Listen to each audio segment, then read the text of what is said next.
So we are still looking at a few new engagement digital applications that we have.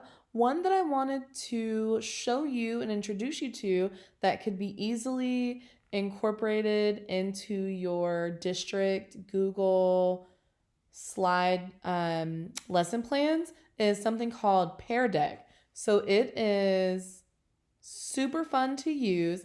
It's kind of like Nearpod because you will have to launch them into a live lesson. But let's take a deep dive in it so we can see what it looks like. The first thing you'll need to do is go through the actual Peardeck website. And so we're going to go to Peardeck.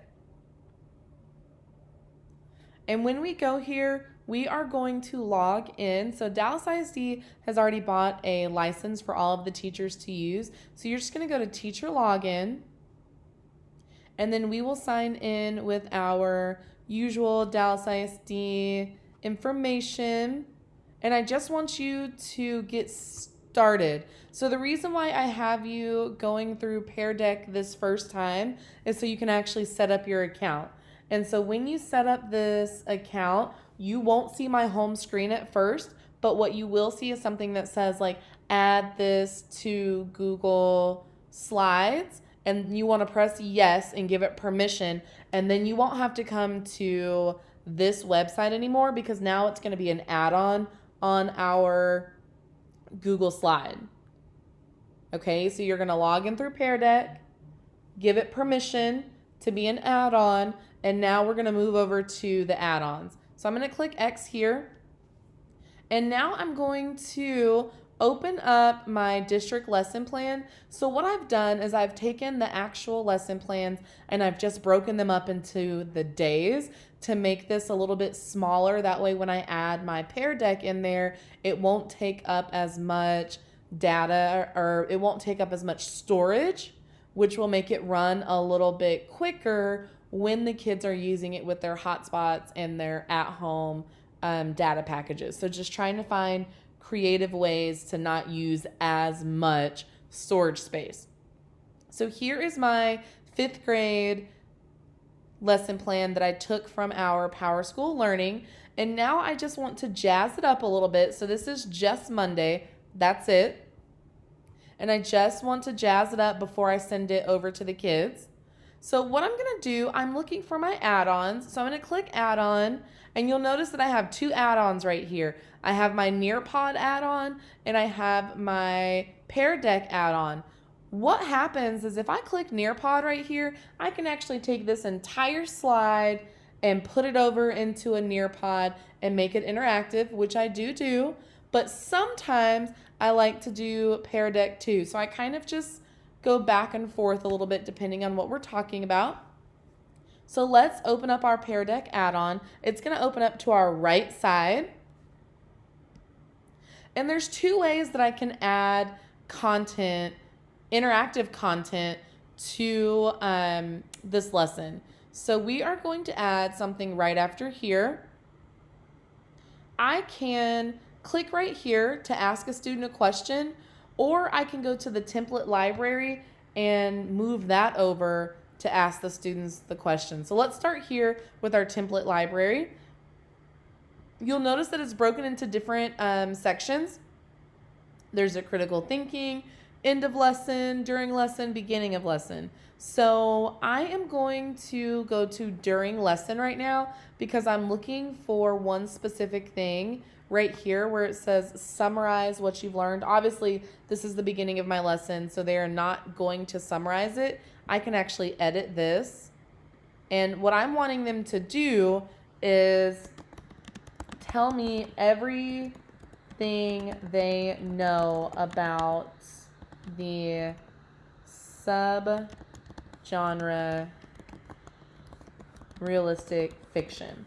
So we are actually going to be talking about realistic fiction next week with our focus story. And so what I'm wanting them to tell me as we're going through this together, this is like our building background knowledge part of it, that introduction to the actual lesson, that hook part of it, whatever we're wanting to call it, that's what we're doing right now. So when they see this on their end, they will actually have a place, and we'll look at it from the student perspective too. They'll actually have a place where they can type in their response. So you'll notice in the notes that it has added the little pair right here, and that's because we've added an actual slide in there. So I use a lot of the already done slides more than I create my own, which is fine, but you can do whichever. So then we can scroll down here. So I look for really good places to stop and have them participate. So they have like critical thinking right here. And so if we are, let's say, making connections, this might be a good place for me to drop this slide right here called making connections. And so right now it's thinking, it's working on it, it's communicating with Google Slide, and it's going to drop it right here. And so I will, of course, change this to make it work for reading and what I am doing.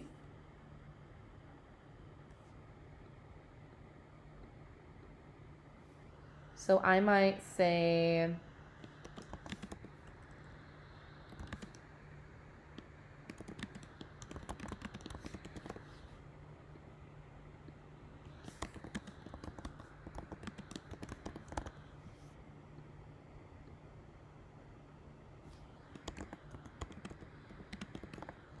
so for this one, I might want to direct their connections. Sometimes I let them make the connections, and then sometimes I'm just really picky, and I want them to make the connections that I want them to make.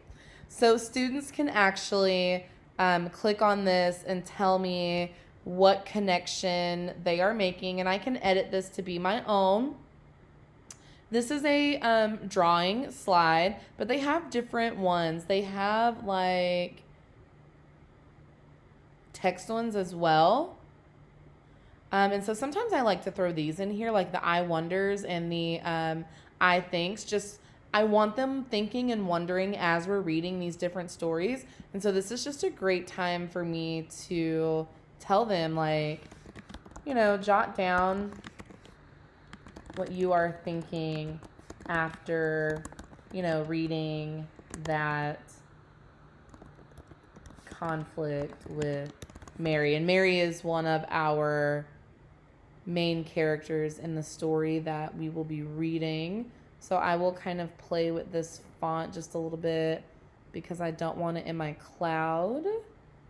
So I am going to, there we go. And then, I might erase that one. So I really play around with which slides I want where. And I just look for good places to just stop and add them. And so there's even places on here where maybe we are reading something together. And then maybe I actually want to ask them a question. So when I want to ask them a question, I'll go ahead and throw in a question. And so when I ask them a question, I'm going to go ahead and put in my answer. So I might ask them let me see.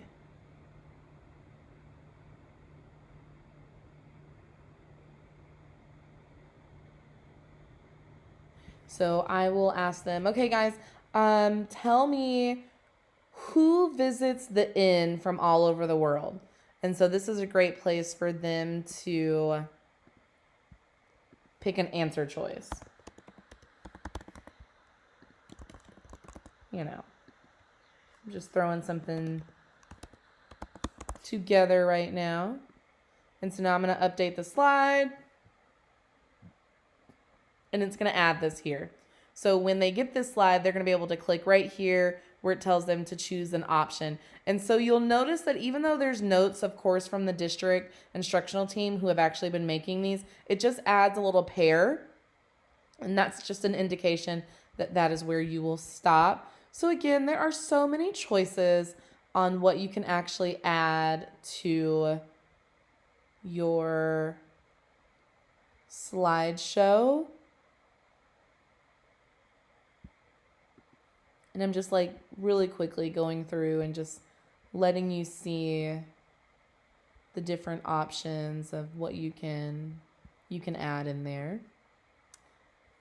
And then when I'm ready, now I'm ready. So I think I'm at a good place. I have a couple of interactive slides on there, and I am ready to start my lesson.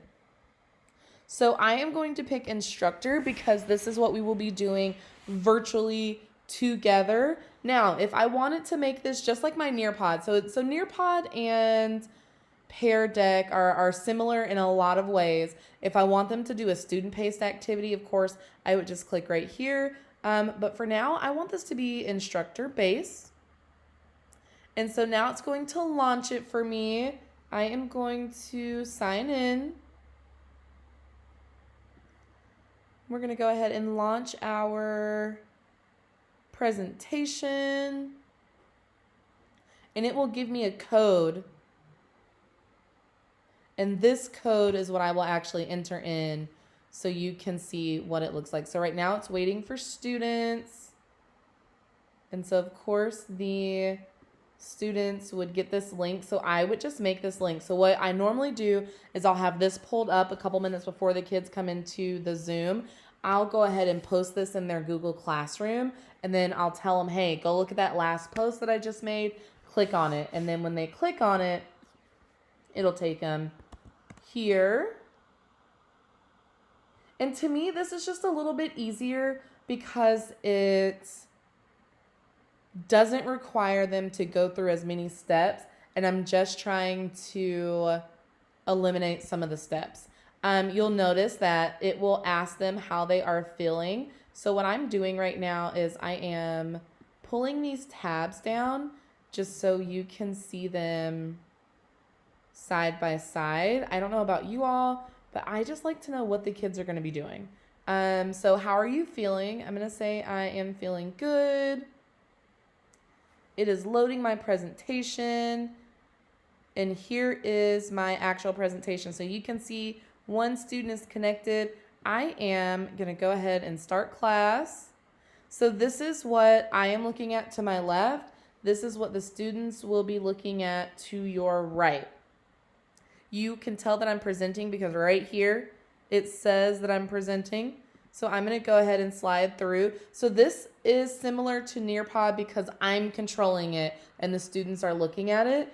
To me, Peardeck is just an easier way to use what we already have to add the engagement piece to it. And so now we're going to come to the place where I'm asking them a question. And right here, it says answer question. So they're going to click on answer question and actually start answering it.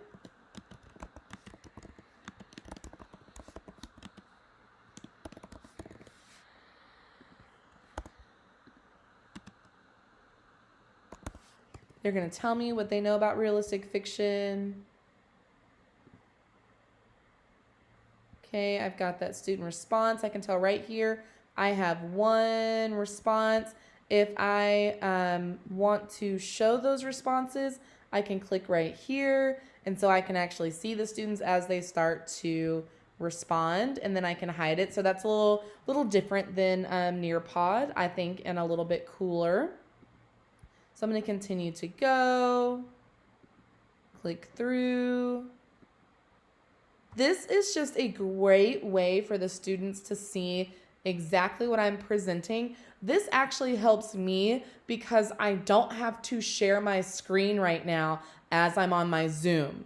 And so even though I have two computer screens that I'm working with, right now they're serving two completely different purposes. And so we'll continue to go through it. Right now I have another one. So we've read a little bit of that story and I want to know, like, hey, what are you thinking right now as you just saw that conflict that happened with Mary? So again, they're going to pull this up, tell me what they are thinking. Okay, they're going to show question, and that's how they actually respond to it when they show it. So again, if I want to see it, I can show it. Now, I can also lock screens. So I can lock a screen if maybe we are pausing. So like in 5th grade, we have this really awkward time where we leave and go to recess and to lunch, and then we come back. So maybe instead of ending this, I just lock the screen and pause it. Okay, and so I'm going to hide those responses again, and then we are going to keep going. And then I have this option right here where I can add a new quick response if I wanted to. So I can just click it, and now it is going to automatically pop up on that student screen. So the great part about this is sometimes as I'm making this, I might not put a slide in a specific place. And so a lot of times, like as I'm teaching, I'm like, ooh, let me stop here. This is a great place for me to stop and ask this question. Well, now I can do that with Peardeck, which is different than Nearpod. Once you've made your Nearpod, like that's it, you've made it, you're live. When you're on Peardeck, you can actually stop mid-lesson and add some new prompts, right? So I can add a text, okay, to say what I want it to say. You also have some options over here. You can, mid-teaching, turn it to student paced. So if you want to add like some independent practice slides to this, you can get to a certain place right here, and then you can turn it to student paced. So now I'm going to go ahead, and assign it and say, all right, guys, you're awesome. Get out of here. Okay, so this is what it's starting to look like. And again, I can drop in those new prompts if I want to.